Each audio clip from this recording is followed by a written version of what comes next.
안녕하세요. 네일 카운슬러입니다. 오늘도 늦은 밤 촬영이라 소리가 작은 점 양해해 주시고요. 네일샵의 돈 버는 구조, 모든 샵에 해당되는 네일샵만의 특징 두 가지를 제가 알려드리려고 합니다. 네일 초보이신 분들 중에 평생 네일샵 직원으로 있겠다는 생각하는 분은 정말 한 명도 없으실 거예요. 다 창업을 생각하고 계실 텐데요. 뭐 지금 당장 창업을 하려는 게 아니라 그냥 네일을 시작하신 분들이라면 이 영상 꼭 보셔야 된다고 생각해요. 네일샵의 돈 버는 구조적인 특징 얘기할 텐데 이 두 가지를 얘기하면 다 안다라고 생각하시거든요. 현상에 대해서는 아는 건데 그거를 해석은 못 하시더라고요. 그래서 제가 이 시간에 해석을 해드릴 거예요. 첫 번째는요. 네일샵은 계절에 대한 게 엄청 기복이 심하다는 거예요. 여름 기준에 가을, 겨울은 거의 반타작 이상이 나는 거죠. 여기서 중요한 게 있어요. 첫 번째, 오픈 시기가 정말 중요합니다. 빠르면 3월, 늦어도 한 5월이 되면 새로운 네일샵을 가고 싶거나 네일을 좀 받아야겠거나 패디를 받아야겠구나라는 생각을 하는 시기가 오는 거죠. 2월부터 한두 달은 내가 여기에 있음을 알리는 시기. 만약에 내 오픈을 5월에 하잖아요. 좀 늦은 감이 있어요. 사실 우리가 막상 어디를 간다 그러면 손님이 있는지 없는지 인스타라든지 계속 관찰하잖아요. 갈만한 곳인지를 한 번 받았을 때 마음에 안 들면 정말 바로 떼고 싶거든요. 그러니까 신중할 수밖에 없죠. 그래서 오픈 시기가 여기에서 되게 중요한 부분이죠. 슬픈 예를 좀 드릴게요. 주부였고 남편이 주도권을 가지고 돈을 투자를 한 거예요. 배우도. 근데 창업반까지 다 듣고 샵을 창업을 할 때 남편 마음대로 계약을 하신 거예요. 그리고 시기도 상관없이 그냥 일반적인 사업이라고 생각하신 거죠. 가을에 계약을 하시고 계약하고 와서 남편이 했어요라고 하신 경우인데 그 시기에 오픈을 하시면 손님이 계속 없을 텐데 그러니까 내일은 봄에 시작해서 여름에 돈 벌어서 가을 겨울을 대안을 찾지 않으면 어렵다 그 얘기를 했어요. 가을 겨울을 내가 실력을 더 쌓는 시기라 생각하고 정말 오픈은 3월이다 이렇게 얘기를 드렸거든요. 근데 웬걸요 그 가을 겨울을 건디기가 그렇게 쉬운 일은 아닌 거예요. 남편이 계속 옆에서 뭐라 얘기하잖아요. 뭐 모르시니까 얘기할 수밖에 없죠. 본인도 거기에 대한 확신이 없으니까. 계절을 탄다라는 의미는 내가 어느 시기에 오픈한지가 정말 중요해요. 이미 뻔하게 나와 있잖아요. 여름에 장사되는 거. 근데 가을에 오픈하고 겨울에 오픈하는 건 뭐예요? 그래서 몇 달을 월세를 못 내서 마이너스를 내다가 결국엔 장사되는 그 시기 이미 정서적으로 지치고 피폐해서 그만두는 거예요. 정말 중요하다 오픈 시기 첫 번째. 그리고 두 번째는 뭐냐면요. 근데 제가 아까 오픈 시기가 2월이라고 했고 그래서 봄, 여름 돈 잘 보신 분들은 가을이 오면 어떻게 될까요? 당황스러운 거죠. 내가 생각했던 봄, 여름이 평균이라 생각했는데 이거의 반 이상이 떨어지니까 당황스러운 거예요. 그 첫 해는. 얘기를 해서 아는 거랑 내가 겪는 건 다른 거예요. 시기를 적절히 해서 오픈한 건 잘한 건데 가을, 겨울 안 겪어봤잖아요. 첫 해 가을, 겨울이 정말 개미가 겨울을 준비하듯이 생각하고 준비를 하셔야 돼요. 미리. 오픈하기 전에. 우리가 2년을 샵을 해야지 이 샵이 성장하고 있는지 데이터가 나와요. 1월달하고 2월달 매출 비교하고 2월달, 3월달 매출 비교하고 의미가 없는 거예요, 이 샵. 1, 2월이 달라요. 2, 3월이 다르고 4월이 다르고 7, 8월이 다르고 한 달 한 달 매출의 그래프가 확 달라지거든요. 주택 쪽에 있는지 아니면은 뭐 대학가에 있는지 아니면 번화가 있는지 상권에 따라서도 다르고요. 상권과 계절이 같이 더해져서 어떤 데이터가 나온단 말이에요. 1년은 그냥 기본적으로 1월에 이렇구나, 2월에 이렇구나, 3월에 이렇구나 이걸 아는 식인 거예요. 그리고 내가 그 다음 해가 됐을 때 작년 1월과 올해 1월을 비교했을 때 내가 성장했다. 그럼 난 잘하고 있는 거예요. 적어도 내가 2년은 내 샵을 했을 때 정말 객관적으로 데이터를 가지고 나의 성장이나 이 샵의 뭔가 결과에 대한 얘기를 할 수가 있는 거리가 있는 거예요. 근데 이런 얘기를 누가 해주죠? 안 해주죠. 학원에서는 기술밖에 안 배우니까. 물론 저는 학원을 할 때 이런 얘기를 목 터지라고 했지만 사실 기억하는 사람은 없어요. 왜냐하면 미키마우스 못 그리는 거에 막 스트레스 받아 하는데 이 사람한테 제가 이 얘기를 안타까워서 하지만 그 사람은 들을 귀가 없는 거예요. 마음의 여유가 비좁아서 없어요. 지금 제 영상을 지금까지 보셨다면 정말 대단하신 거예요. 지금 제 얘기가 듣기 편한 얘기는 절대 아니거든요. 네, 초보이신 분한테. 근데 저는 지금 초보에 이 얘기를 하고 있어요. 되게 중요하니까.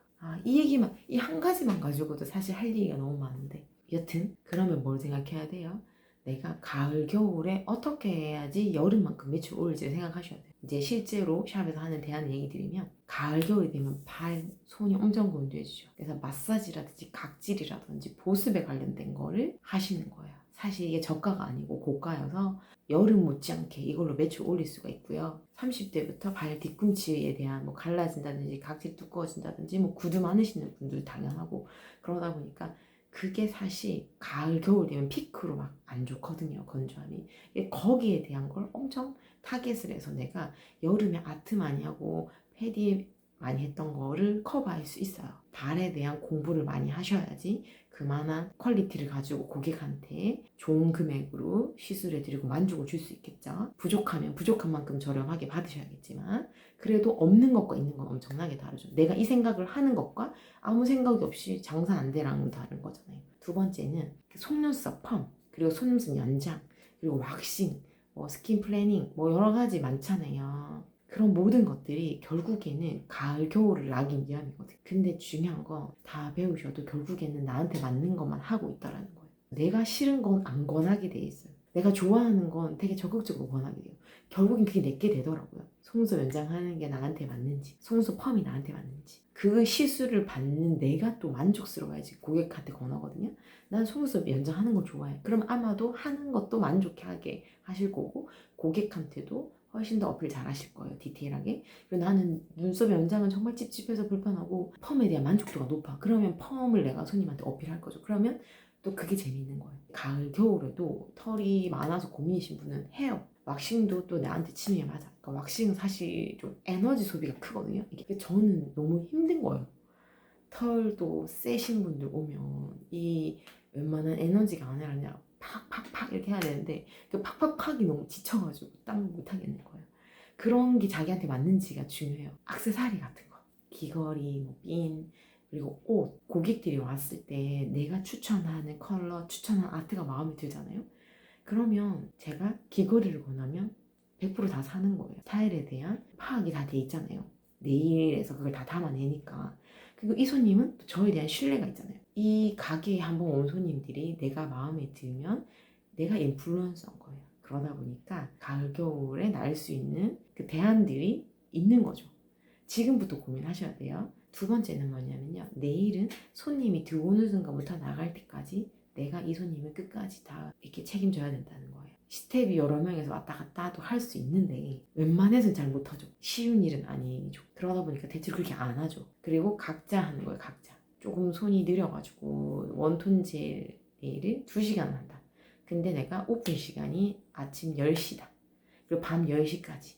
12시간이에요. 그럼 내가 예약이 꽉 찼을 때 6명 할 수 있거든요. 내가 초보인데 예약이 꽉 찰까요? 그리고 만약에 아트를 한다든지 뭔가 그 외의 것들 하면 한 손님이 또 더 오랜 시간을 걸리겠죠. 근데 내가 손이 빨라. 난 1시간 안에 해. 그러면 1시간에 내가 12시간이면 12명을 하는 거예요.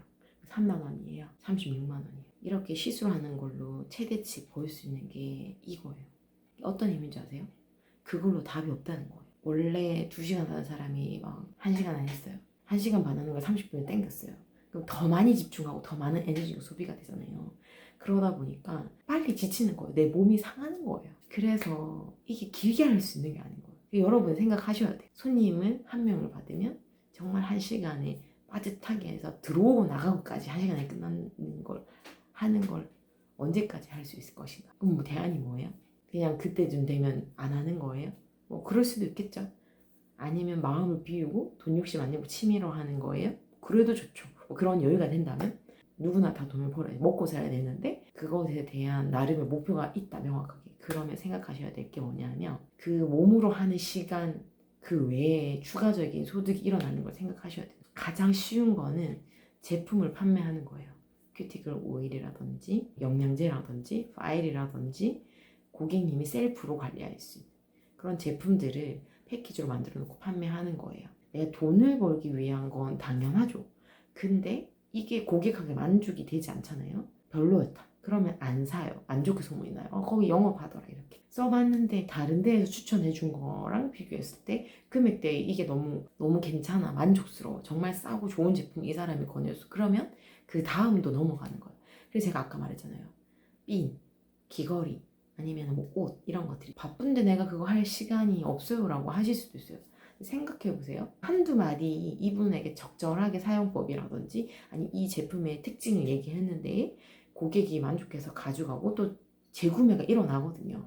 만족하시면 소개도 오고 그러다 보면 또 분위기를 타거든요. 뭐 여기 옷은 예뻐, 여기 악세사리는 예뻐, 아니면은 뭐 여기에서 제품 추천한 거 정말 좋아 뭐 이런 거 있잖아요. 계속 재구매가 일어나기 때문에 이 물건을 갖다 놓고 얘를 파는 그 수고가 오히려 내가 내일을 하는 그 수고보다 훨씬 더 시너지가 있거든요. 아니면은 내가 좀 학구적이야, 그리고 내가 좀 재주가 좋아, 그래서 내가 가르치는 거 나한테 막 수강을 물어봐. 뭐 원장님 뭐 되게 잘하시는데 뭐 수강은 안 하지 이렇게.